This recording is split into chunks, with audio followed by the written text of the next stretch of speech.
আসসালামু আলাইকুম। আশা করি সকলেই ভালো আছেন। আজ আমি আপনাদের তৈরি করে দেখাবো সবার পছন্দের মজাদার হালিম। চলুন তাহলে রেসিপিটি দেখে নেই। এর জন্য বাজার থেকে যে কোনো হালিম মিক্সের একটা প্যাকেট নিতে পারেন। এই প্যাকেটে 2টি উপকরণ পাবো, ডাল, শস্য এবং গুঁড়া মশলা। ডালগুলো একটা বাটিতে ঢেলে নিয়ে কিছুক্ষণ পানিতে ভিজিয়ে রাখতে হবে। ভেজানোর পর র্যাপিং করে 15 মিনিট রেখে দিব। র্যাপ না করলেও কোনো সমস্যা নেই, এমনিও রেখে দিতে পারেন। চুলায় একটা প্যান বসিয়েছি, এটা ভালোভাবে গরম হলে পরিমাণ মতো তেল দিয়ে দিব। 1 কাপ পেঁয়াজ কুচি নিব ব্রেস্তা করার জন্য।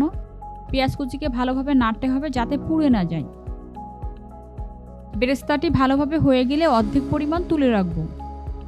আগে থেকেই রেডি করা মাংসগুলা পেঁয়াজ ব্রেস্তার ভিতর ঢেলে দিয়ে ভালোভাবে নাড়তে হবে। মাংসগুলোকে কিছুক্ষণ নেড়ে হালিম মিক্সের প্যাকেট থেকে অর্ধেক পরিমাণ মশলা দিয়ে দিব। মশলাটা ভালোভাবে নেড়ে চেড়ে এবার আমি পরিমাণ মতো পানি দিব।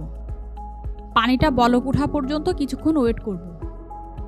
বলক ওঠার পর ভিজিয়ে রাখা ডালগুলোকে মাংসের ভিতর ঢেলে দিব। কিছুক্ষণ কষিয়ে নিতে হবে। ভালোভাবে কষিয়ে পরিমাণ মতো পানি দিব। খেয়াল রাখতে হবে পানি যাতে বেশি না হয়।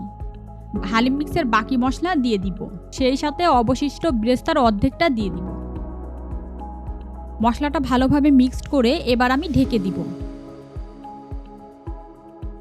কিছুটা ঘন হয়ে আসলে বুঝবেন রান্না কমপ্লিট। এবার আমি একটা পাত্রে ঢেলে নিব। সুস্বাদু করার জন্য কিছু পরিমাণ আদা কুচি দিব, সাথে কিছু মরিচ কুচি দিব, চাইলে শসা কুচিও দিতে পারেন।